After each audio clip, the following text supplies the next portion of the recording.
हाल ही में 30 अप्रैल 2025 को प्रधानमंत्री नरेंद्र मोदी की सरकार ने घोषणा की कि आगामी जनगणना जाति आधारित जनगणना होगी। यह कदम भारत में 1931 के बाद पहली बार होगा जब सभी जातियों की विस्तृत गणना की जाएगी, क्योंकि अब तक केवल अनुसूचित जाति एससी और अनुसूचित जनजाति एसटी की ही गिनती की जा रही थी। हालांकि ब्रिटिश काल में भी जातिगत आधारित जनगणना की जाती थी। 1931 में भी हुई और 1941 में भी हुई, परंतु द्वितीय विश्व युद्ध के कारण उसे जारी नहीं किया गया। स्वतंत्रता के बाद अर्थात 1951 से केवल एससी और एसटी की गिनती हो रही है।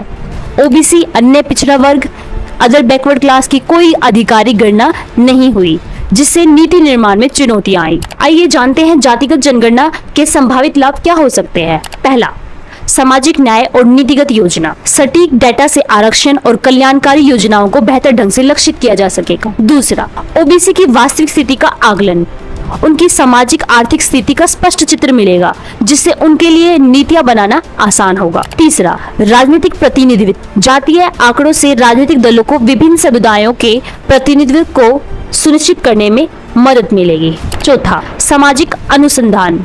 शोधकर्ताओं को समाज की संरचना और असमानताओं को समझने में सहायता मिलेगी। आइए जानते हैं जातिगत आधारित जनगणना से जुड़ी चिंताएं क्या हो सकती हैं। पहला, जातीय विभाजन का खतरा हो सकता है। दूसरा, राजनीतिक दुरुपयोग हो सकता है। तीसरा, प्रशासनिक चुनौतियां। जातियों की विविधता और उपजातियों की जटिलता के कारण डेटा संग्रहण और विश्लेषण में कठिनाइयां आ सकती हैं। सांख्यिकीय सटीकता पर भी प्रश्न उठाए जा सकते हैं। हालांकि जाति जनगणना एक महत्वपूर्ण कदम है जो सामाजिक न्याय और विकास की दिशा में मदद कर सकता है, परंतु यह तभी संभव है जब यह पारदर्शिता, सटीकता के साथ होगा, और यह भी सुनिश्चित करना होगा कि प्रक्रिया समाज को जोड़ने का कार्य करे, न कि विभाजन का।